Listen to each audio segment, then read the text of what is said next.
Okay. आचार्य कुंद कुंद देव द्वारा रचित यह नियम सार ग्रंथ पर जो गाथा नंबर 6 है, उसमें जो अनंत भगवान के 18 प्रकार के दोष बताए हैं, उनके आधार से पूज्य गुरुदेव श्री ने जो चर्चा की है, वो अपन कारण कार्य नियम भाग 1 पुस्तक के आधार से कर रहे हैं। इसमें हमने पृष्ठ क्रमांक 132 पर 4 नंबर 5 नंबर का स्टेप देख लिया है, उसी को पढ़ रहे हैं। और देखो क्या नहीं होता अनंत भगवान के। मुमुक्षु प्रश्न करते हैं, आकुलता है, पूज्य गुरुदेव आकुलता है, समझ में आया। कौन आकुलता है? प्रशस्त राग भी दुख रूप है। कोई ऐसा प्रश्न करे, अरविंद जी आवाज आ रही है? ऐसा कोई प्रश्न करे कि जो अनंत भगवान होते हैं उनको अशुभ राग तो नहीं करना चाहिए, है ना, क्रोध मान माया लोभ तो नहीं करना चाहिए, लेकिन दान का, लोगों का भला तो करना चाहिए, दान करना चाहिए, है कि नहीं? लोगों की हेल्प करनी चाहिए, है ना। जगत के जीव इतने परेशान हैं, सबको समझाना चाहिए। तो कहते साहब अनंत भगवान को ऐसा शुभ राग भी नहीं आता। तो इसका मतलब क्या है? जो शुभ राग है, जिसे हम आत्मा का कर्तव्य समझते हैं, अपना कर्तव्य समझते हैं, वास्तव में वो भी अपना स्वभाव नहीं है, वो भी करने योग्य नहीं है। निचली भूमिका के जीवों को शुभ अशुभ राग दोनों आते हैं, लेकिन दोनों ही राग ही हैं, दोनों ही उपादेय नहीं हैं, दोनों ही करने लायक नहीं हैं। ये निर्णय सम्यक दृष्टि जीव को सदा काल होता है। इसलिए अरहंत भगवान के संदर्भ में ऐसा समझा रहे हैं कि उनको प्रशस्त राग नहीं होता, अप्रशस्त राग नहीं होता, उनको दोनों ही राग नहीं होते। ना उनको जगत के भला करने के भाव आते हैं, ना बुरा करने के भाव आते हैं, ना पापियों को सजा देने के भाव आते हैं, और ना धर्मात्माओं की मदद करने के भाव आते हैं। ये तो सब रागी देसी देवताओं की कहानियां हैं कि फलाने धर्मात्मा की देवों ने आके मदद कर दी। ये सब संसारी जीव की ही स्थिति है। अरहंत भगवान को तो किसी भी जीव के प्रति कभी भी न राग भाव आता है, किसी भी प्रकार का करुणा का भाव, कुछ चाहे उनकी पूजा करो और चाहे उनकी पूजा बिल्कुल मत करो। अनंत भगवान का इस तरीके का स्वरूप बताते हैं। और देखो क्या करते हैं, कहते हैं मुमुक्षु कोई प्रश्न करता है कि जो साफ शुभ भाव हैं वे आकुलता रूप हैं कि नहीं। तो देखो क्या कहते हैं, आकुलता है, समझ में आया। इत्यादि में ऐसा कहा है ना, गुरुजनों की भैया वृत्ति आदि में उत्पन्न होने वाला भगवान की भक्ति, मूर्ति की पूजा में से उत्पन्न होने वाला शुभ राग, वह राग भी दुखदायक है, क्लेश है, वह भगवान को नहीं होता। यहाँ कहते हैं स्त्री संबंधी, राजा संबंधी, चोर संबंधी तथा भोजन संबंधी विकथा वह पाप है। ये 4 प्रकार की विकथाएं समझते हैं कि नहीं समझते हैं? सामान्य मनुष्य ये 4 प्रकार की कथाओं में ही अपना समय गवाते हैं। कौन कौन सी 4 कथाएं हैं कोमल जी? 4 प्रकार की कथाएं, विकथाएं। स्त्री संबंधी, पुरुष है तो वो स्त्री के बारे में बात कर रहा है, पुरुष है तो वो स्त्री के संबंध में बात कर रहा है। ये कौन सी कथा हो गई? विकथा, स्त्री। और राजा संबंधी, राज्य के बारे में बात करना, राजनीति के बारे में बात करना, कौन की गवर्नमेंट जीतेगी, कौन सी हारेगी, कांग्रेस की, बीजेपी की, है ना, जो भी है, ये सब राजा संबंधी। चोर संबंधी, ख्याल में है ना, चोरियों की चर्चाएं करना, वहां चोरी हो गई, यहाँ चोरी हो गई, ये हो गया, इनकी चर्चाएं करना। भोजन संबंधी, और रात और दिन भोजन के संबंध में, कल ये भोजन में खाना है, आज ये बनाना है, शाम को ये बनाना है, ये भोजन में बहुत आनंद आता है, ये सब भोजन संबंधी विकथा है। ऐसी 4 प्रकार की विकथाएं मनुष्य करते ही रहते हैं, कौतूहल बस इन्हीं चर्चाओं में समय गवाते हैं। जब भी कोई अवसर मिलता है तो अधिकतर लोग इन्हीं चर्चाओं में आपको करते हुए दिखाई देंगे। आपस में मिलेंगे तो ये 2 चर्चाएं या 4 प्रकार की बातें करते हुए दिखाई देंगे। देखो गुरुदेव आगे कह रहे हैं, कैसे हैं, कैसी स्त्री, किस गांव की, किस देश की, कैसी रूपवान, यह सब सुनने का विकल्प वह बुरा पाप राग है। इसी प्रकार आहार, कहाँ का आहार, किसने बनाया, कैसे बनाया, अमुक विस्मयता करते हैं ना, कोतूहलता पाप राग है, वह भगवान को नहीं होता। और देखो, 4 प्रकार के श्रवण संग के प्रति वात्सल्य संबंधी मोह भय प्रशस्त है। यहाँ मोह शब्द से आशय राग है। मोह अर्थात पर में सावधानी, इतना आशय। 4 प्रकार के श्रवण संग के प्रति वात्सल्य संबंधी मोह जो शुभ है, इसके अतिरिक्त का मोह भय अशुभ है। श्रवण 4 प्रकार के हैं, ऋषि, मुनि, यति और अनगार। नीची रिद्धि वाले श्रवण भी ऋषि, ऐसे रिद्धि वाले ऋषि के प्रति प्रेम, वह मोह शुभ है। मोह अवधि ज्ञान, मना प्रय ज्ञान, केवल ज्ञान वाले श्रवण, उनके प्रति प्रेम, वह मोह। समझ में आया? शुभ राग मिथ्यात की बात नहीं है, ये अंतर कर रहे हैं। मोह को जिनागम में जगह जगह पर मिथ्यात्व के रूप में ही यूज किया गया है, पर्यायवाची समझना चाहिए। लेकिन यहाँ गुरुदेव श्री कह रहे हैं कि जो मोह शब्द उपयोग में लिया गया है, उसका अर्थ मिथ्यात्व नहीं लेना है, उसका अर्थ केवल राग लेना है। अंतर समझ में आया? क्यों राग क्यों लेना है, ऐसा प्रश्न करो। राग अकेला क्यों लेना, मिथ्यात्व क्यों नहीं लेना? क्योंकि मुनिराजों के प्रति प्रेम सम्यक दृष्टि ज्ञानी धर्मात्मा को भी होता है, और सच्चा प्रेम तो सम्यक दृष्टि धर्मात्मा को ही होता है। इसलिए राग तो उनको आता है, लेकिन सम्यक दृष्टि के मिथ्यात्व नहीं है। तो इसलिए मोह माने राग। ख्याल में आ गया शब्द?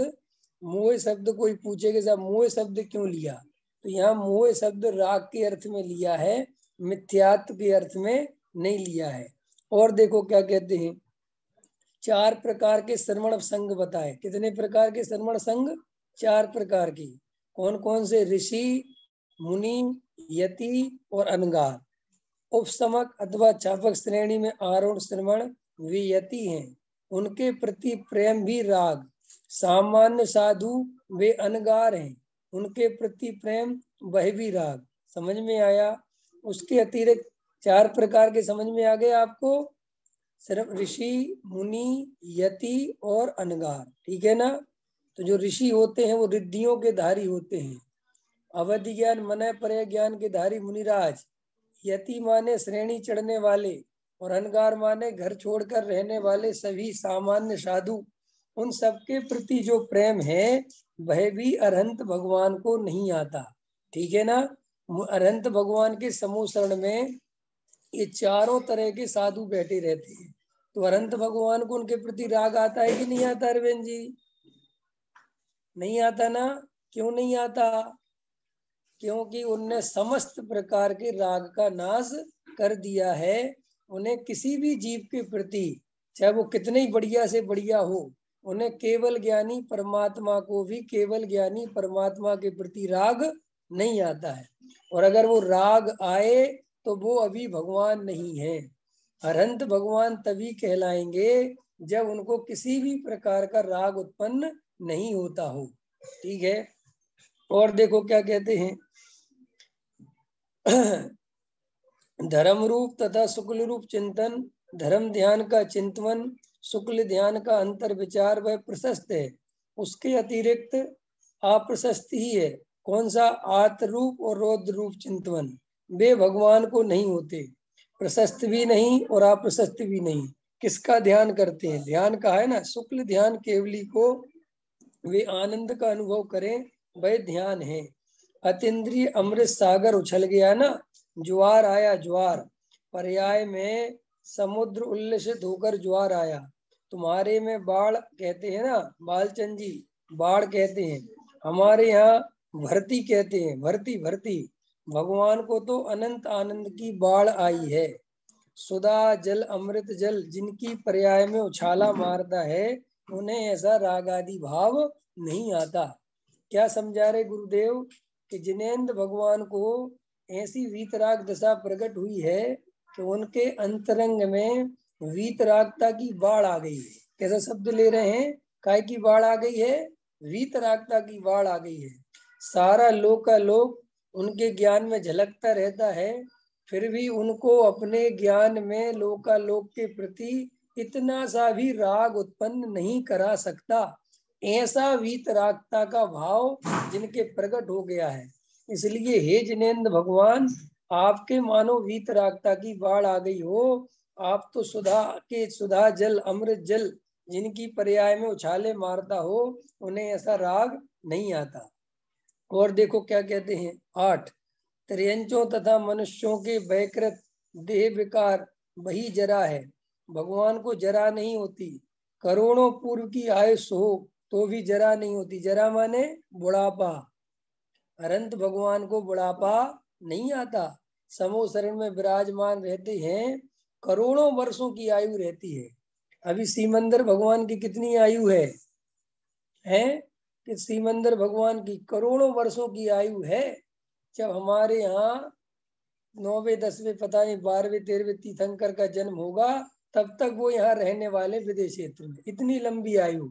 और रोज दिव्य ध्वनि खिलती है विदेश क्षेत्र में अनंत भगवान की, सीमंदर भगवान की रोज दिव्य ध्वनि खिलती है। ख्याल में आया कि नहीं आया? ये जो अपन अभी एक बात बताऊं, पूज्य गुरुदेव श्री का जब अवतरण हुआ, पूज्य गुरुदेव श्री जब आए और जब गुरुदेव श्री ने सीमंदर भगवान की भक्ति करी और सीमंदर की प्रतिमाएं विराजमान करी, तो पता कुछ लोगों ने क्या कहना चालू किया। लोग इतने अपरिचित थे, बोले साहब जो कांजी स्वामी है ना, ये यहाँ के तीर्थंकरों को नहीं मानते। बोले साहब विदेश क्षेत्र के तीर्थंकरों को मानते। एक बार मेरा एक मित्र था, वो महाराज जी बन गया था। तो हम जब वो महाराज जी बन गया और मैं जयपुर पढ़ने चला गया, तो जब हम दोबारा भेंट हुई हमारी, तब वो महाराज जी थे और मैं पंडित विद्वान बन गया था। तो हम मिले उनसे, तो हमने कहा और बताओ क्या हाल है भैया, ऐसे मिले जो भी है। तो वो बोले अरे पहचान गया मैं तुम्हारे लिए, तुम कहाँ क्या कर रहे? मैंने कहा मैं जयपुर पढ़ता हूँ। तो पता वो क्या बोले, अरे तुम सोनगढ़ी बन गए क्या? मैंने कहा। तो बोले वो तुम्हारे यहाँ के लोग जो है वो सीमंदर भगवान की पूजा क्यों करते हैं? कि अपने यहाँ के तीर्थंकरों में कोई कमी है? तो मेरे को इतनी हंसी आई, इतनी हंसी आई। अरे मैंने कहा भैया उनमें कोई कमी है और वहां कोई अच्छाई, ऐसा थोड़ी है। अरे वो विदेश क्षेत्र में सीमंदर भगवान विराजमान है ना।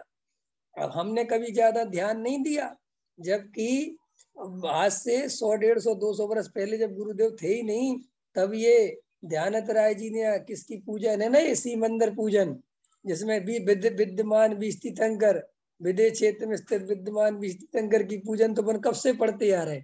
लेकिन सीमंदर भगवान की प्रतिमाएं विराजमान नहीं होती थी, तो लोगों को इतना परिचय नहीं था सीमंदर भगवान का।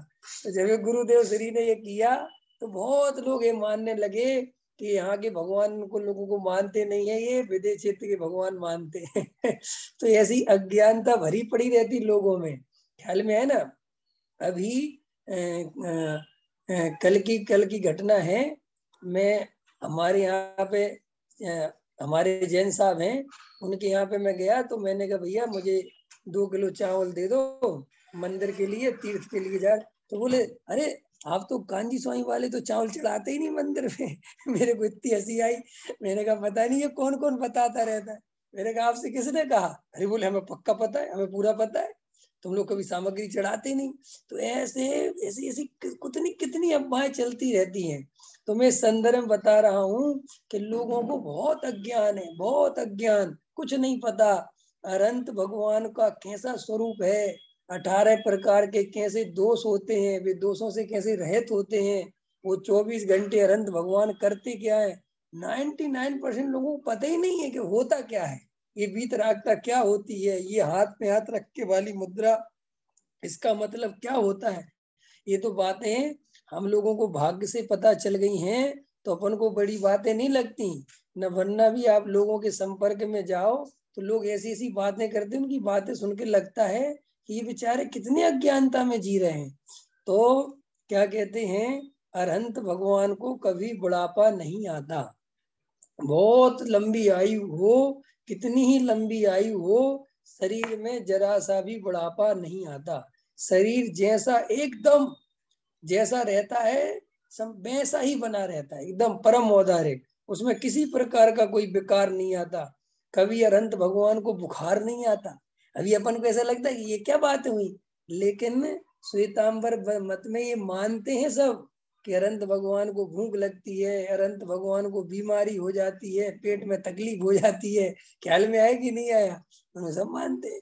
तो इसलिए ये समझने जैसी बातें हैं कि साहब इतना अच्छा तर्क है कि जब सामान्य देवों में जिस इस तरीके की विकृतियां नहीं पाई जाती हैं, जो सामान्य देव हैं स्वर्गों के देव, उनमें इस प्रकार के विकार नहीं पाए जाते हैं, तो जो साक्षात जिनेंद्र भगवान है, जिन जिनेंद्र भगवान के सामने वो देवता स्वयं नमस्कार करते हैं, सौधर्म इंद्र आकर जिनकी सारी सेवा व्यवस्था करता है, उनको इस तरीके की अनंत परमात्मा बनने के बाद इस तरीके की विकृतियां हो जाएं, ये पॉसिबल ही नहीं है। इसलिए इसमें संशय विपर्य अनध्यवसाय नहीं करना चाहिए। और देखो क्या कहते हैं, उनकी देह विकार से रहित होती है, वह के कारण होने वाली शरीर की जीर्ण दशा, वह जीर्ण दशा भगवान को नहीं होती। क्षुधा लगी, तृष्णा लगी और शरीर जीर्ण हो गया और आहार लेने के बाद पुष्ट हो गया, ऐसा पाठ श्वेतांबरों के भगवती के 15वें। देखो अपन तो इतना पढ़े नहीं है, पूज्य गुरुदेव श्री तो सब श्वेतांबर ग्रंथ पढ़े के बैठे थे, तो देखो वे बता रहे हैं कि ऐसा कौन से ग्रंथ में उनके यहाँ लिखा हुआ है। तो वहां पर कोई ग्रंथ है भगवती के 15वें शतक में है, सभी बातों में बहुत फेर फार है, जरा नहीं। लो क्या कह रहे हैं गुरुदेव, कुछ का कुछ लिख दिया है, कुछ की कुछ मिलावट कर दी है। इसलिए अपना तो बहुत परम सौभाग्य है कि अपन भाई साहब जन्म से ही ईमानदार, सच पूछो तो अपन दिगंबर कुल में जन्म हो गया। साफ सुथरी बातें सुनने मिल रही हैं, समझने मिल रही। न बेचारे संसारी जीव बड़ी मुश्किल से इस मोक्ष मार्ग में लगने के लिए आते हैं और यहाँ पर कुगुरु कुदेव कुशास्त्र की शरण में चले जाते हैं और फिर अनंत भाव खराब कर लेते हैं। अभी अपन वर्तमान में बहुत अच्छी स्थिति में हैं, इसलिए हम लोगों को अपने वेद ज्ञान के बल से आत्मा का अनुभव जरूर करना चाहिए और सच्चे देव शास्त्र गुरु का अखंड श्रद्धानी बनना चाहिए। सच्चे देव शास्त्र गुरु में कभी भी शंका कांक्षा नहीं करनी चाहिए। अन्य कुगुरु कुदेव कुशास्त्र की शरण में भूल कर भी नहीं जाना चाहिए। ठीक है। और देखो क्या कहते हैं, वात पित्त और कफ की विषमता से उत्पन्न होने वाली शरीर संबंधी पीड़ा भगवान को रोग नहीं, दवा लेने गए। देखो अब सुनो अरविंद जी क्या क्या लिखा है वहां श्वेतांबरों में, दवा लेने गए भगवान, समझ गए ना। और भगवान को गोसाल ने मारा, उसने तेजो लेस्या समूषण में ऐसे ही आ नहीं सकते। सुन मारे किसका, भगवान को 6 महीने तक लोही खंड दस्त लगते रहे, 6 महीने तक। ठीक है, 6 महीने तक लोही खंड दस्त भगवान को हो रही, तेजो लेस्या मारी। सब बातें कल्पित हैं, सब बातें काल्पनिक हैं, भगवान को यह होता ही नहीं। ख्याल में आए ना। कभी कभी जब हम समझ लो ये सब पढ़ते थे, जब हमने पढ़ना ग्रंथ वगैरह स्टार्ट किया जयपुर में, और उसके पहले भी थोड़े बहुत पढ़ते थे, तो हम लोग ये सोचते थे, विचार करते थे बचपन से ही कि ये लोग ऐसी मान्यता क्यों रखते हैं। तो बहुत सरल है ये बात समझना कि सब कैसे हो सकता है, लेकिन बस क्यों, क्योंकि देखो भगवान के राग नहीं द्वेष नहीं, तो उनके दुश्मनी कौन करे, कौन से लड़ाई झगड़ा हो कुछ हो, वो किसी से अच्छे बुरे का काम नहीं है। फिर भी ऐसी कपोल कल्पनाएं अज्ञानी जन नित्य ही करते रहते हैं। इसलिए यहाँ पर समझाते हैं भगवान को यह होता नहीं। अरे व्यवहार भगवान कौन है, उन्हें पहचाना नहीं। ये देखो गुरुदेव श्री क्या कह रहे हैं, अभी आपको पता है ये सारी चर्चा व्यवहार की है, क्योंकि शरीर से संबंधित चर्चा है ना। ये जो 18 प्रकार के दोष हैं, इनका आत्मा से तो किसी प्रकार का कोई संबंध है नहीं, ये तो देह से आश्रित दोषों की चर्चा है। तो इसलिए गुरुदेव श्री कह रहे हैं, ये जो शब्द डालते हैं ना गुरुदेव श्री, व्यवहार भगवान, व्यवहार भगवान माने कुछ अज्ञानी जीवों को तो अभी व्यवहार का ही ज्ञान नहीं है, माने उनको अनंत भगवान की बाहरी स्थिति का ज्ञान नहीं है, अंतरंग स्थिति तो बहुत दूर की बात है। अभी उनको यही नहीं पता कि अनंत भगवान होते कैसे, बाहर में ही नहीं पता, व्यवहार में ही नहीं पता, तो निश्चय से कैसे पहचानेंगे। तो देखो क्या कह रहे गुरुदेव, अरे व्यवहार भगवान कौन है, उन्हें पहचाना नहीं, निश्चय परमात्मा को तो पहचानता ही नहीं, समझ में आया। व्यवहार भगवान का तो पहचाना ही नहीं, तो निश्चय को पहचानेगा कहाँ से। और देखो, और यह व्यवहार भगवान की श्रद्धा वह तो निश्चय को बताती है। सच्चे भगवान की श्रद्धा, अपनी श्रद्धा वह तो कोई वस्तु है ही नहीं। देखो ना, प्रत्येक की टीका करके स्पष्टीकरण किया है, ख्याल में है ना। पदम परमलधारी देव ने एक एक बात की टीका करके, बात करके, कह के, समझा के, एक एक दोष के बारे में समझाया है। देखो क्या कहते हैं, समझ में आया। भगवान को रोग हुआ, वहां अनगार को कहा जाओ अमुक के घर में से ले आओ, उसके घर के लिए पकवान बनाए हैं वह ले आओ, घोड़े के लिए बनाया है वह, मेरे लिए बनाया है वह लाना नहीं, ऐसा आता है ना। घोड़े के लिए बनाया है वह ले आना, ये सब बातें कल्पित रचना है। भारी कठिन बात भाई, संप्रदाय की बात में से छूटना, जिसमें जन्म हुआ हो, उसके संस्कार पड़े हो, गलते गलते गलते खाते खाते निकले हैं।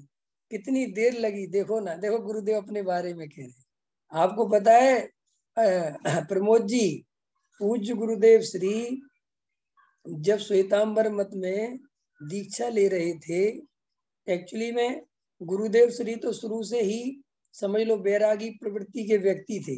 वो पूर्व में ही कोई उनके सब अपन ने सब समझा ही है, वो तो पूर्व से ही संस्कार लेके चले थे।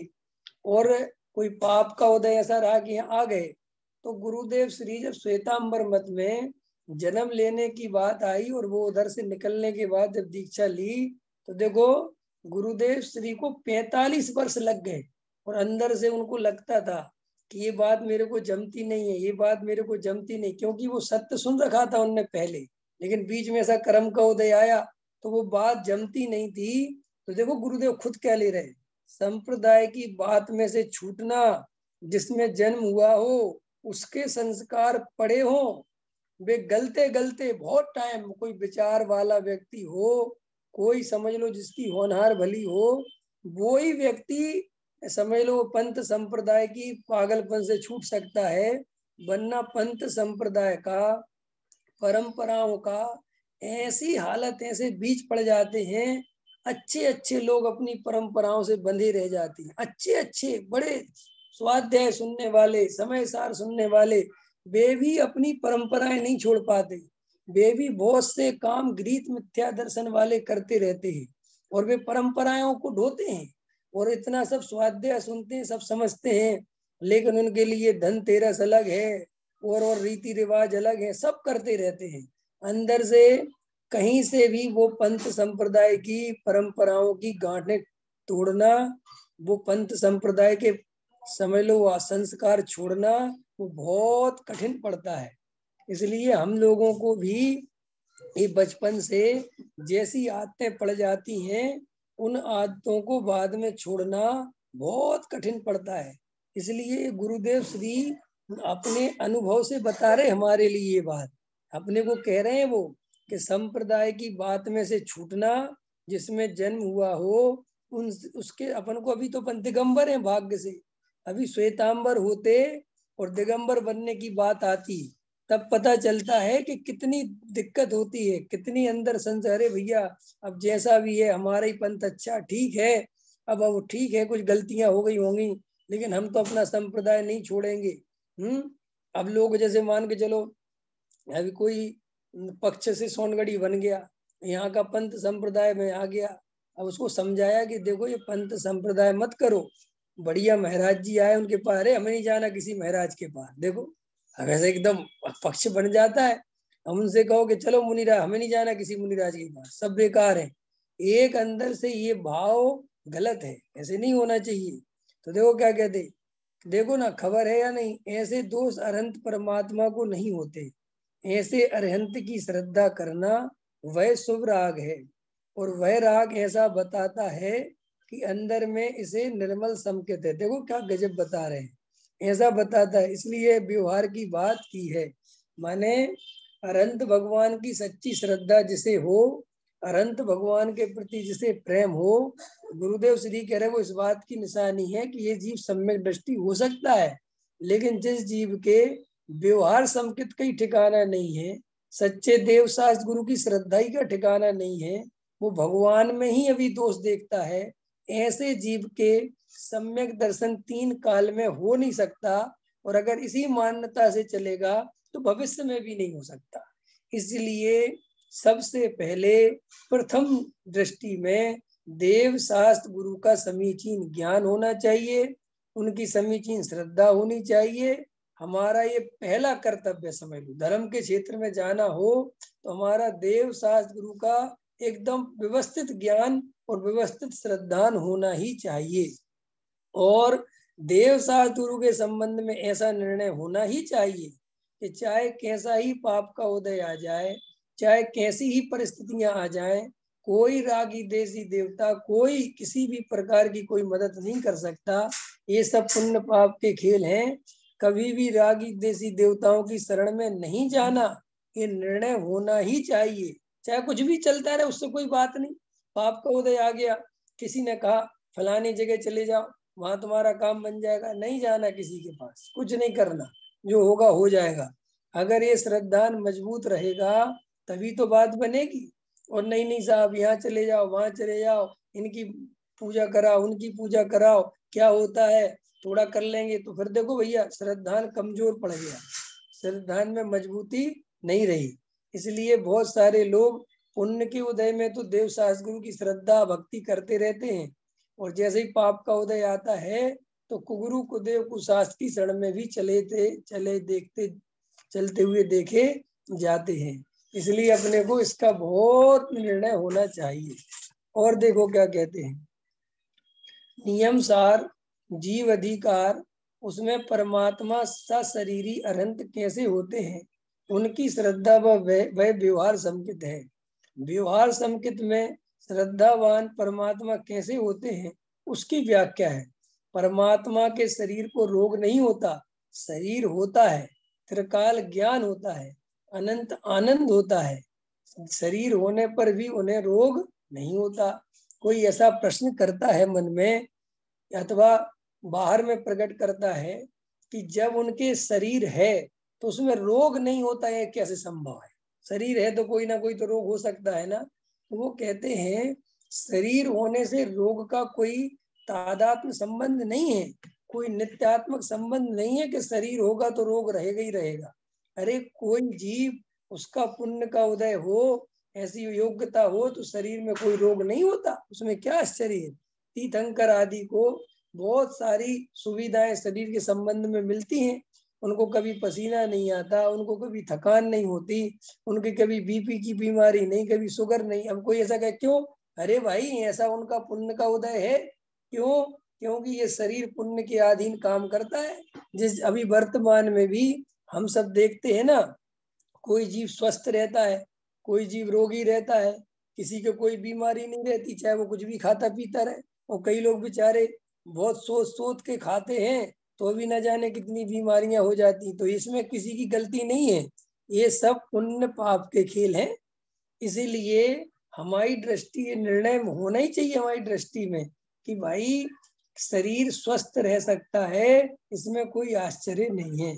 अब देखो मोक्षु, यहाँ केवल ज्ञान है ऐसा माने, यहाँ रोग है ऐसा माने नहीं, बिल्कुल एकदम तत्व का विरोध है। ऐसी सब असाता रह जाए तो उनकी पवित्रता नहीं है। मतलब कोई ऐसा प्रश्न करता है कि हम ऐसा मान लेते हैं कि उनको केवल ज्ञान भी है और उनको शरीर में कभी कभी रोग भी हो जाता है, ऐसा मान लेना। तो गुरुदेव श्री कह रहे हैं ऐसा होता ही नहीं है। क्यों? कि भाई वो शरीर में रोग होने के लिए जो पाप का उदय चाहिए वो अनंत भगवान के है ही नहीं, तो वो रोग हो कैसे जाएगा। और देखो इस जीव को उस दशा का भान नहीं है। संप्रदाय में तो बड़ा विरोध है ना, भगवान को रोग था, दवा लाए, सब किया, सब कल्पित बातें हैं। पूर्ण आत्म दशा जहाँ पूर्ण आनंद प्रकट हो, उसके शरीर को असाता का इतना उदय इतना नहीं होता कि जिसमें रोग आवे।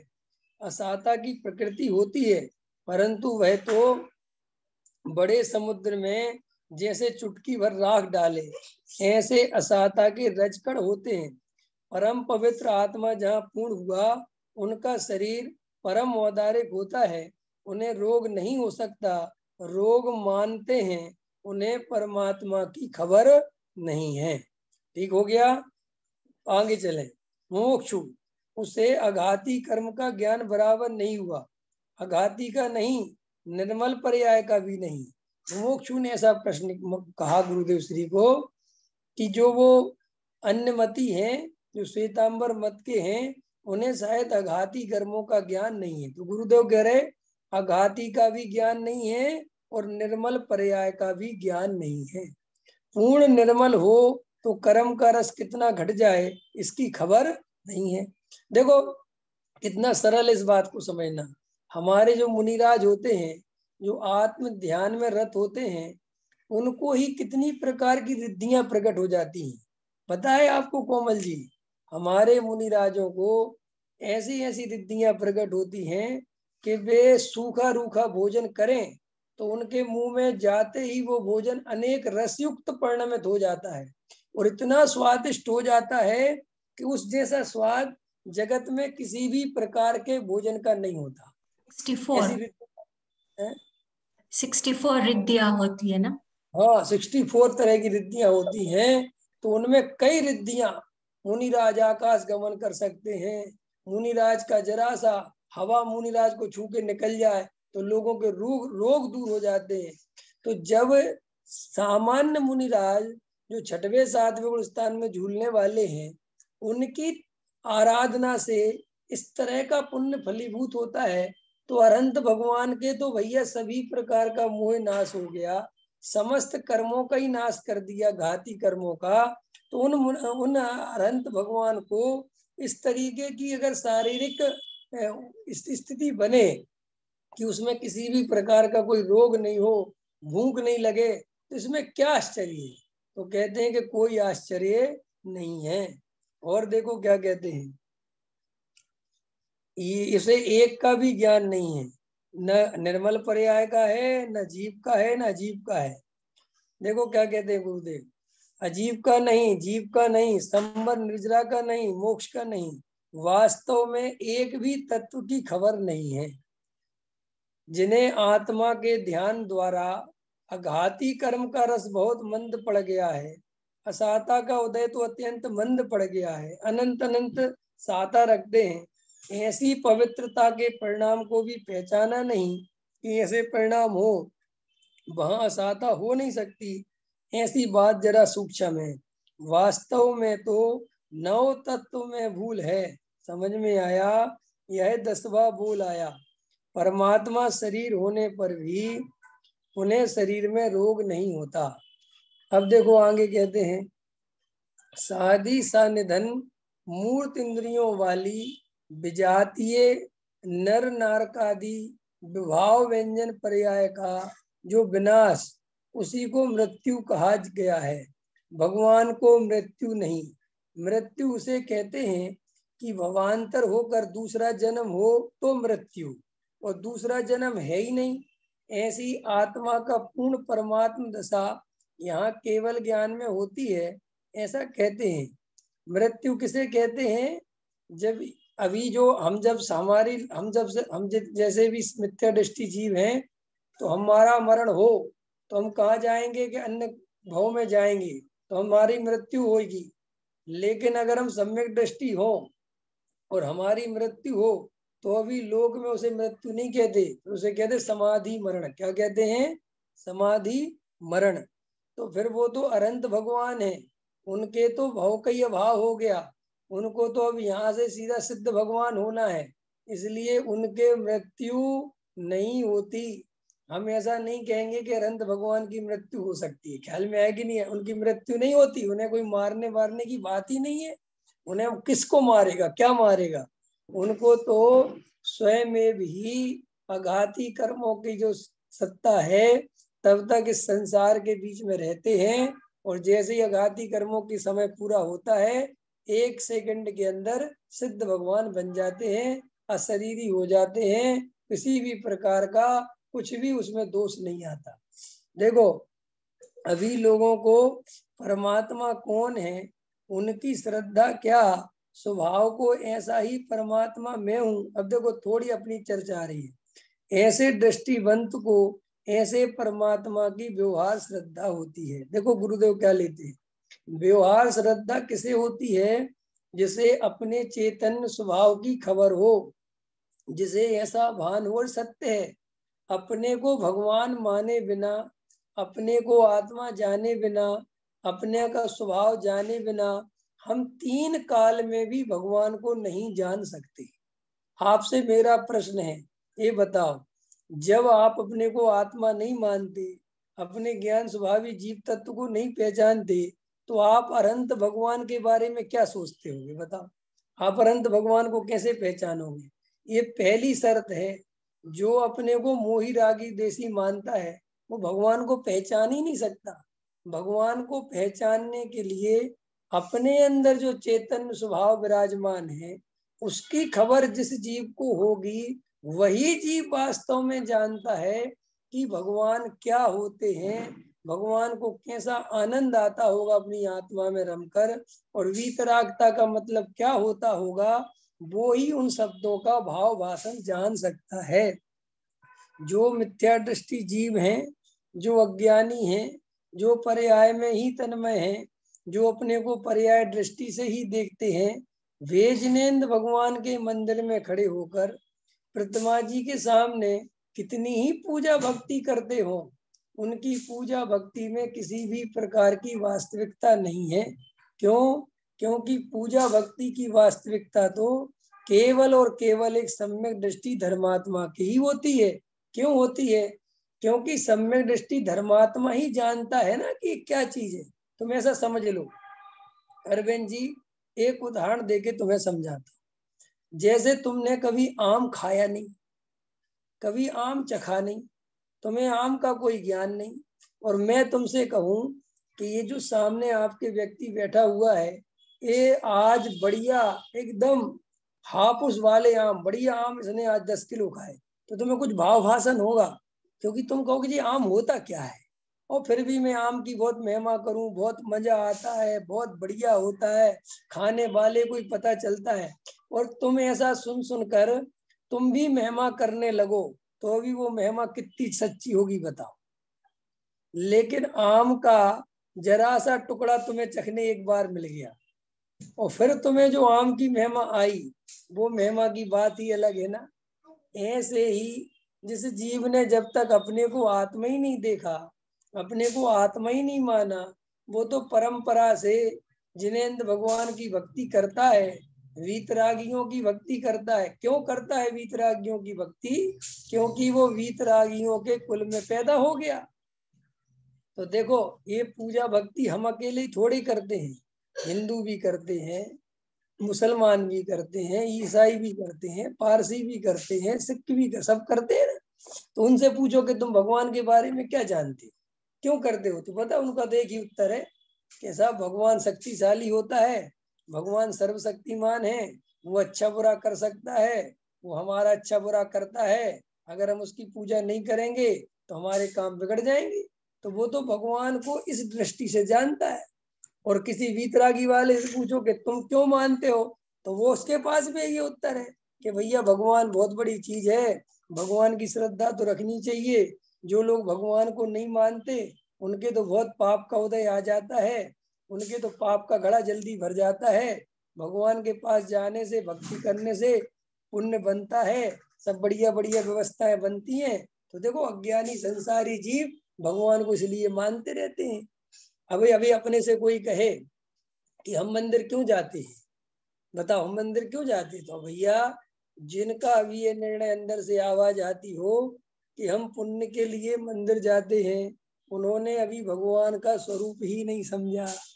आज के सुबह के प्रवचन में मैंने उदाहरण दिया था कि जैसे माँ अपने बच्चे से पुण्य और पाप के हिसाब से प्रेम नहीं करती, उसे तो प्रेम अंदर से ही उमड़ता है, चाहे पुण्य बनता हो और चाहे पाप बनता हो, वो इसकी चिंता ही नहीं करती। ऐसे ही जिनेंद्र भगवान के प्रति, देव शास्त्र गुरु के प्रति अगर तुम्हारा सच्चा प्रेम होगा तो तुम पुण्य और पाप की चिंता नहीं करोगे, और अगर तुम्हारा प्रेम झूठा होगा तो तुम हमेशा उन क्रियाओं को करने में ध्यान दोगे जिन क्रियाओं में पुण्य ज्यादा बनता हो। बोलो, करोगे कि नहीं करोगे? है कोमल जी? कौन सी पूजा करना पसंद करोगे कि जिसमें पुण्य ज्यादा बनता हो? पंडित जी ख्याल में आया कि नहीं आया? आपको पता है पारसनाथ चालीसा पढ़ने से बहुत पुण्य बनता है, भक्तांबर जी पढ़ने से 37 पुण्य का बंद होता है। ख्याल में है कि नहीं आया? रोज अखंड पाठ करने से विपत्तियां दूर हो जाती हैं। अगर जिनको ऐसी जरा सा भी मन में डाउट होता हो कि क्या पता हो जाती हो, तो उसने देव शास्त्र गुरु का सच्चा स्वरूप नहीं जाना, उसने गृहीत मिथ्यात्व का पोषण कर लिया, उसने देव शास्त्र गुरु में भक्ति कर ली। देखो कितनी बड़ी बात है कि क्यों साहब भक्तांबर खूब पढ़ो, भक्तांबर जी कोई बुराई नहीं है, भगवान की स्तुति उसमें क्या बात है, लेकिन अंदर से जरा सा भी भाव रह गया पुण्य की चाह के चक्कर में किया तो वो सब जीरो है। इसलिए हमें जिनेंद्र भगवान के प्रति हृदय से प्रेम आना चाहिए। देखा देखी परंपरागत अथवा सामाजिक दृष्टि से हम कर रहे हैं, अंदर हमारा भाव नहीं है, तो आप खुद ईमानदारी से सोचना कि इन सब का फल क्या मिलने वाला है? कुछ भी नहीं मिलने वाला है, कुछ भी नहीं मिलने वाला है। आप भले ही मन में ऐसा भ्रम पालते रहो कि हम तो बहुत पुण्य कर रहे हैं, आप पुण्य नहीं कर रहे हो, आप पाप ही कर रहे हो, क्योंकि पुण्य करने के लिए भी तो परिणामों में विशुद्धता चाहिए, और परिणामों में विशुद्धता तो है ही नहीं, क्योंकि खबर ही नहीं स्वरूप की, तो विशुद्धता लाओगे कहाँ से? एक व्यक्ति भगवान के 2 घंटे भक्ति करता है और अंदर श्रद्धा रखता है कि हे भगवान मेरे बिगड़े काम बना दे, तो उसने पुण्य कहाँ किया होगा? क्योंकि उसने तो भगवान से सौदा किया कि मेरी बिगड़ी बना दे पारसनाथ, तो मैं तेरी भक्ति करूंगा, और अगर नहीं बनाओगे तो नहीं करूंगा। तो ये तो भाई कुछ दम ही नहीं हुई, ये तो कोई भक्ति नहीं हुई। तो इस तरीके से यहाँ पे समझाते हैं कि मैं तो स्वभाव से ही भगवान हूँ, मैं तो स्वभाव से ही परमात्मा हूँ, अरे मैं स्वयं भगवान हूँ। ऐसी दृष्टि जिस जीव की होती है, ऐसा निर्णय जिस जीव का होता है, वही जीव जिनेंद्र भगवान की सच्ची भक्ति करता है। जिन जीवों को अपने भगवान होने पर शंका है, जो अपने को मनुष्य ही देखते हैं, पर्याय दृष्टि से ही देखते हैं, वे जिनेंद्र भगवान के सच्चे दर्शन नहीं करते। जिनेंद्र भगवान का सच्चा दर्शन तो केवल और केवल एक सम्यक दृष्टि ज्ञानी धर्मात्मा ही करता है। अब ऐसी बातें सुनकर किसी को बुरा लगता हो तो वो नियम से मिथ्या दृष्टि जानना कि क्यों, कि तुझे बुरा क्यों लगा रे भाई, इसका मतलब तू अपने को मिथ्या दृष्टि मानता है, तेरे को डाउट है कि यार वो मैं सम्यक दृष्टि तो हूं नहीं। ख्याल में आया कि नहीं आया? और मैं क्या भगवान के, कई लोग जैसे ऐसा अपन प्रवचन करो तो कई लोग कहते हैं कि हम झूठे दर्शन करते हैं। हमने कब कहा आपसे आप झूठे दर्शन करते हो? हमने तो मिथ्या दृष्टि के बारे में कहा है। अब आप मिथ्या दृष्टि हो तो मैं क्या कर सकता हूँ? ख्याल में आया कि नहीं आया? मैं तो आपको सम्यक दृष्टि मान के ही चल रहा हूँ ना। कहने साहब हम अभी कहे कि सम्यक दृष्टि है, नहीं हो तो सम्यक प्राप्त करो, निर्णय करो। कब तक मिथ्या दृष्टि बने रहोगे? कब तक ये जीवन दूसरों के भरोसे जियोगे? मैं आत्मा हूँ, इसका अनुभव इसी समय करो, इसमें क्या सोचना। देखो क्या कहते हैं, समझ में आया? पूर्व में सुना है ना, रोग होता है, अमुक होता है, ऐसा सब। ये मूलचंद भाई तुम्हारे गांव में तो बहुत सुना था। ख्याल में है ना? गुरुदेव अभी क्या है, गुरुदेव के पास उनके सब लोग बैठे रहते थे पुराने, कोई गांव का कोई कहीं का आसपास के, तो बात उनको याद आती है। ये तो गुरुदेव के प्रवचन शब्द टू शब्द छपे हुए हैं, तो वो तो जो उनने बोला आम भाषा में जो बात थी वो बोल दी, चल गई। और देखो अशुभ कर्म में के विपाक से जनित शारीरिक श्रम से उत्पन्न होने वाला जो दुर्गंध के संबंध के कारण बुरी गंध वाले जल बिंदुओं का समूह वह स्वेद है। ये टीका है पदम प्रबलधारी देव की। पसीना की परिभाषा क्या लिख रहे हैं? पसीना किसे कहते हैं? अशुभ कर्म के विपाक से जनित, माने जिनको ज्यादा पसीना आता है तो कहते साहब अशुभ कर्म का उदय ज्यादा। देखो अशुभ कर्म के विपाक से जनित शारीरिक श्रम से उत्पन्न होने वाला जो दुर्गंध के संबंध के कारण है। पसीने से क्या आती है? दुर्गंध आती है। ख्याल में आया कि नहीं आया? तो देखो मेहनत करते तो पसीना आता है, गर्मियों के टाइम पे बहुत पसीना आता है, अभी तो ठंडियां है तो नहीं आ रहा है, ठीक है कि नहीं। तो क्या कह रहे हैं कदम पर मलधारी देव, बुरी गंध वाले जल बिंदुओं के समूह को पसीना कहते हैं, श्वेत। उसका नाम क्या है संस्कृत में, श्वेत। भगवान को श्वेत पसीना नहीं होता। महा अनंत बल के धनी, आत्मा और शरीर में भी अनंत बल है, समझ में आया।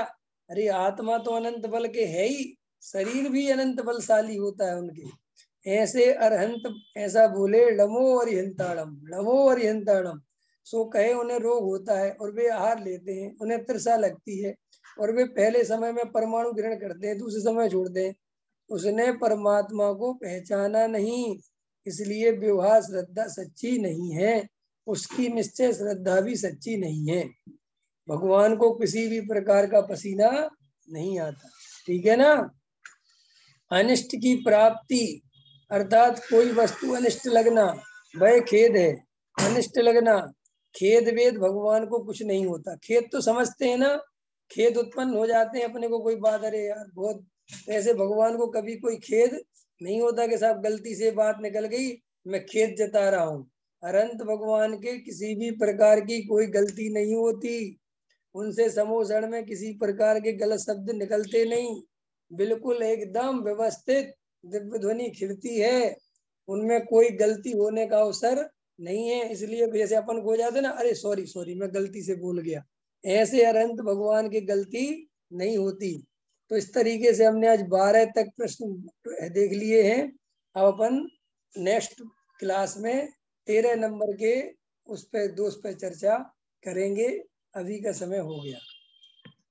सहजानंदी शोध स्वरूपी, अविनाशी में आत्म स्वरूप, सहजानंदी शोध स्वरूपी, अविनाशी में आत्म स्वरूप, निज निधि निज में बताई, यह परम उपकार है, उसके लिए जिन वाणी माँ को वंदना सतबार है, वंदना सतबार है।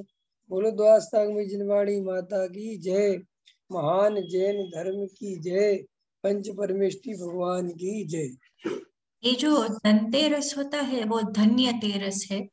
हाँ, तो उसमें एक बार तो हम लोगों ने सुना है, लेकिन अब मैं भूल गई हूँ कि ये धन्य तेरस क्या है। धनतेरस है माने आज के दिन महावीर भगवान के जो समोषण में बोलते थे ना, आज से उनके बोलने का भी बंद हो गया था। अच्छा, समझ गए ना।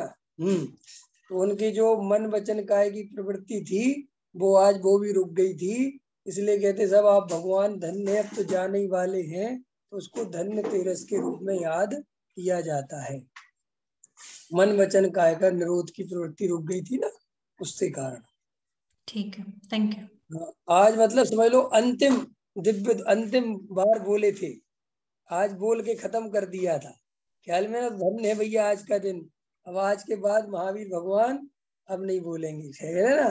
तो धन्य धन्य है आज का दिन, धन्य धन्य भैया, ऐसा इस रूप में वो धन्य थी, तो धनतेरस हो गई। बहुत मन सारी मन हाँ वचन बहुत, काय की प्रवृत्ति अब नहीं होगी।